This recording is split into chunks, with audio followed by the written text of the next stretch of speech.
এখন একটা বিষয় জেনে রাখি যে আকীদার সবচেয়ে প্রাচীন গ্রন্থগুলো কি কি, কখন থেকে শুরু হলো গ্রন্থ লেখা আলাদা করে স্বতন্ত্র করে।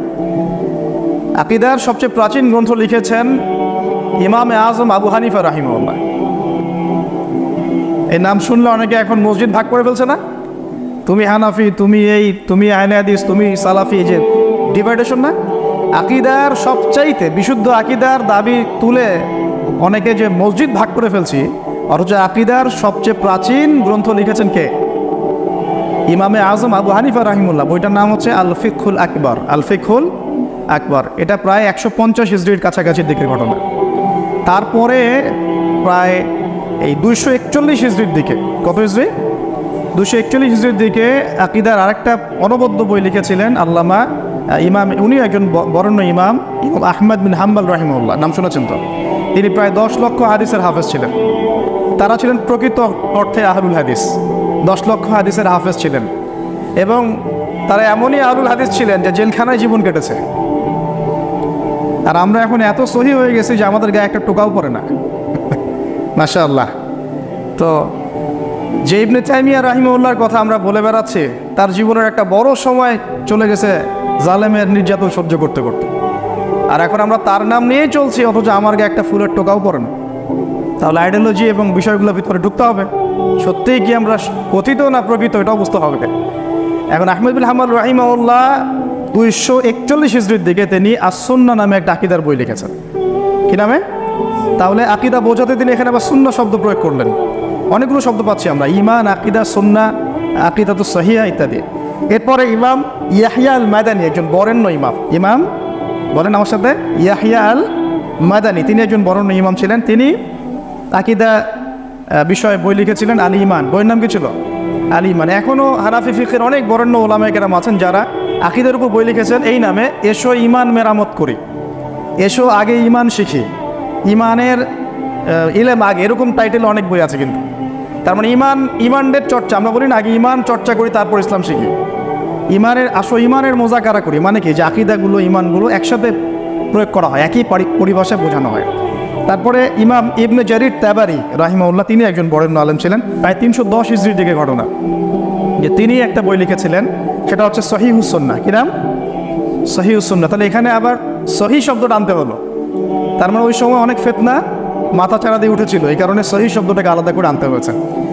আর আমরা যে বইটা পড়ি, সাধারণত মাদ্রাসায় পড়ানো হয় এবং খুব রিনাউন্ড সারা উপমহাদেশে, আরব বিশ্বেও, এই আকীদার কিতাবটা নিয়ে কোনো মাযহাবের আলেমদের মধ্যে কোনো দ্বিমত নাই, ঠিক আছে? এবং আমরা এখন যারা পড়াশোনা করি বা টুকটাক পড়াই, তারা কিন্তু এই কিতাবগুলোই পড়ানো হয়, এই বইটাই পড়ানো হয়। সেটা হলো আল আকিদা তাহাভিয়া। কি নাম বলেন? আল আকিদা তাহাভিয়া। এটা আসলে মূল নাম ছিল যে আকিদাতু আহলুস সুন্নাহ ওয়াল জামাআহ। এটাকে সংক্ষিপ্ত করে আমরা বলি যে আল আকিদা তাহাভিয়া। এই বইটা অনেক পাবলিকেশনস প্রকাশ করেছে, বাংলা ব্যাখ্যাও লেখা আছে এখন। এর মূল আরবিটা একটু কঠিন, ওস্তাদ ছাড়া বোঝা যায় না। এখন আমি বলবো না যে আমি 100% বুঝি, কারণ এমন অনেক শব্দ আছে, এমন অনেক ব্যাখ্যা আছে যেটা আসলে স্বাভাবিকভাবে বোঝার মতো নয়। এটা ওলামায়ে কেরামের কাছে গিয়ে জিজ্ঞাসা করতে হয় যে হুজুর এটা কেমন, ওস্তাদ এটা কেমন, তখন তারা যখন বুঝিয়ে দেন তখন মাথায় ঢোকে। কিন্তু পড়ে যেতে হবে, আপনাদেরকে পড়ে যেতে হবে। আমি চেষ্টা করব আজকে যে খুব সহজ করে এই কিতাবের আকীদার মৌলিক কিছু পয়েন্ট খালি বলে দেওয়া, যাতে আপনাদের এই আল্লাহ সম্পর্কে, ফেরেশতা সম্পর্কে, নবী রাসূল সম্পর্কে, আসমানি কিতাব, পরকাল এবং তাকদীর, 6টা পিলার, এই 6টা পিলার সম্পর্কে আমাদের জন্য একটা পরিষ্কার ধারণা থাকে। ঠিক আছে? আল্লাহ পাক তৌফিক দান করুন, আমিন। তো আকিদা তাহাভিয়া বইটা লিখেছেন আবু জাফর, ওনার উপনাম হচ্ছে আবু জাফর আহমদ, তার নাম আবু জাফর আহমদ আত-তাহাভি, ইমাম তাহাভি। এটা বলা হয় যে 321 থেকে 25 হিজরির দিকে লেখা। 321 থেকে, দেখেন কত আগের কথা বলছে, অনেক আগে কিন্তু, 321 থেকে 25 হিজরি। তাহলে এখন অনেকে বলতে পারেন তাহলে তার আগে কি ছিল? বললাম তো, তার আগে সাহাবীদের যুগে, তাবেঈনদের যুগে ফিতনা আমাদের মতো এত মাথাচাড়া দেয় নাই। তার পরবর্তী জেনারেশন যখন আসলো, তাবেঈনদের পরে, তখন বিভিন্ন ফেরকা একদম মেসাকার অবস্থা। তখন আহলুস সুন্নাহ ওয়াল জামাআহ এভাবে বইগুলোকে আলাদা আলাদা করে কোরআন, হাদিসের সহিহ কোনটা, জয়ীফ কোনটা, হাসান কোনটা, এগুলো সব আইডেন্টিফিকেশন শুরু হয় আর কি। আর তখন পলিটিক্যাল অনেক কনফ্লিক্টও চলছিল, উমাইয়াদের সাথে আব্বাসীয়দের, হ্যাঁ, তারপরে আরও অনেক কনফ্লিক্ট চলছিল। মাঝখানে বিদ্রোহ হয়েছে, কিছু রাষ্ট্রের মধ্যে বিদ্রোহ হয়েছে। তো ফিতনাটার দরজা খুলে যায় মূলত, এটা নিয়ে আমি ইনশাল্লাহ অন্য একদিন কথা বলবো, হিস্ট্রি নিয়ে, ইসলামের ইতিহাস নিয়ে। তখন আপনারা আস্তে আস্তে বুঝতে পারবেন ইনশাল্লাহ যে রাসূল সাল্লাল্লাহু আলাইহি সাল্লামের যুগের ইতিহাসটা কেমন ছিল, তারপর কেমন। এই ইতিহাসটা মাথায় মুখস্থ থাকতে হবে, তাহলে দেখবেন যে কত ধাপ পার করে আজকে মুসলিমরা এই জায়গায় আসছে।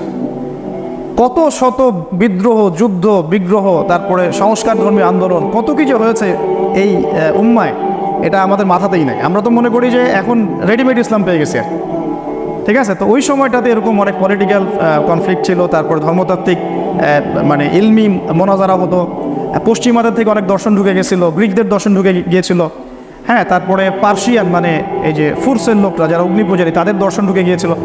এগুলো থেকে আকিদা, কোরআনের ব্যাখ্যা এবং হাদিস সবগুলোকে আলাদা করেছেন আহলুস সুন্নাহ ওয়াল জামায়াত এই বরেণ্য আলেমগণ। আমরা তাদের প্রতি অনেক কৃতজ্ঞ এবং দোয়া করবো আল্লাহ পাক তাদের সবাইকে যেন জান্নাতুল ফিরদৌস দান করেন।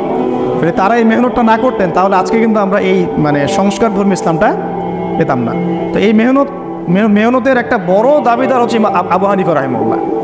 আমরা বুঝে না বুঝে তাকে অনেক সময় কী করি, এখন তো ফিতনার যুগ, অনলাইনের যুগ, বুঝে না বুঝে আমরা ইমামদেরকে গালি দেওয়া শুরু করি।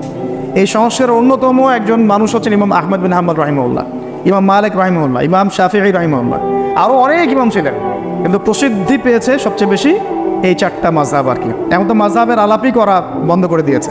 মাযহাব একটা চিরায়ত জিনিস, এটা না মানলে মানুষ ইসলামই ফলো করতে পারবে না। এখন যারা আমরা এই 1450 বছর পরে জন্ম নিয়েছি, আমরা যদি এই লেগেসি ফলো না করি তাহলে ইসলাম সরাসরি পালন করা আমাদের পক্ষে আসলেই সম্ভব না। যে বলে সম্ভব সে আসলে দিন শেষে আপনাকে তার তাকলিদের দিকে নিয়ে যাবে, তো আমরা সলফে সালেহিনের এই মানহাজ এবং মাযহাব দুটোই ফলো করবো ইনশাআল্লাহ। আল্লাহ পাক আমাদেরকে তৌফিক দান